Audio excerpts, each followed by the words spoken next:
Hello guys, അപ്പോൾ നമ്മൾ അടുത്തതായിട്ട് എവിടെയാ പോയെന്ന് വെച്ചാൽ വയലപ്ര പരപ്പിലാണ് കേട്ടോ. വയലപ്ര പരപ്പ് എന്ന് പറഞ്ഞാൽ പയ്യന്നൂരിന്റെയും പഴയങ്ങാടിന്റെയും ഇടക്കില്ലേ രാമപുരം എന്ന് പറയുന്ന സ്റ്റോപ്പിന്റെ അടുത്താണ്. നമ്മൾ മെയിൻ ആയിട്ടും വയലപ്ര പരപ്പ് കാണാനാണ് പോയതെങ്കിലും ആദ്യം തന്നെ നമ്മൾ ആ അടുത്തിലെ തട്ടുകടയിൽ നിന്ന് ചായയെല്ലാം കുടിച്ചിട്ടാണ് പോയിട്ടുണ്ടായിനി. നിങ്ങളെന്നാ പറയുന്നത് രാവിലെ കീനിയല്ലേ, പിന്നെ വിശക്കൂലേ? ഈ വയലപ്ര പരപ്പിലൊന്നും നട്ടപ്പൊരിയുന്ന വെയിലത്തൊന്നും പോകേണ്ട സ്ഥലമല്ലേ.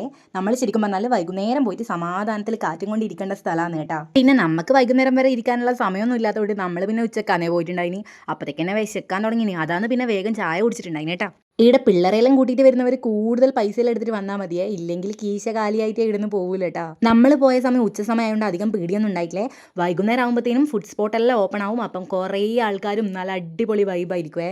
അറ്റ് ലാസ്റ്റ് നമ്മൾ പോയത് കയാക്കിങ്ങിനാണ്. അടിപൊളി എക്സ്പീരിയൻസ് ആയിരുന്നു. ഞാനൊരു കൂട്ടത്തിലെ പേടിത്തൂറി ആയതുകൊണ്ട് തന്നെ ഞാൻ ഒരിക്കലും കയാക്കിംഗ് ഒന്നും ചെയ്യുമെന്ന് ഞാൻ എൻ്റെ സ്വപ്നത്തിൽ പോലും വിചാരിച്ചിട്ടുണ്ടായില്ലേ. ആദ്യം ഞാൻ പോകാണ്ട് മടിച്ച് നിന്നിട്ടുണ്ടായിരുന്നെങ്കിലും പിന്നെ ഞാൻ കയറിയിട്ടുണ്ടായിന്. നല്ല അടിപൊളിയായിരുന്നു. പിന്നെ ഇവരെല്ലാം കയറിയിട്ട് ഞാൻ കരക്ക് കയറുന്നുണ്ടായിട്ടില്ല. എവിടെയെങ്കിലും പോകാനുണ്ടെങ്കിൽ പിന്നെ ഒന്നും ഇറങ്ങൂല എനിക്ക് രാവിലെ തന്നെ. അതുകൊണ്ട് അധികമൊന്നും ഭക്ഷണം കഴിക്കാത്തതുകൊണ്ട് ഉച്ചയാകുമ്പോഴത്തേന് തന്നെ ഭയങ്കരമായിട്ട് ക്ഷീണിച്ചിട്ടുണ്ടായിനി. കാരണം എന്ന് വെച്ചാൽ കുറേ വെയിലും കൊണ്ടല്ലോ. അങ്ങനെ നമ്മൾ അടുത്തത് ഉച്ചക്ക് ഫുഡ് കഴിച്ചു. പിന്നെ നമ്മൾ എവിടെയാണ് പോയിനെന്ന് അറിയുവാ? പറഞ്ഞു തരേ.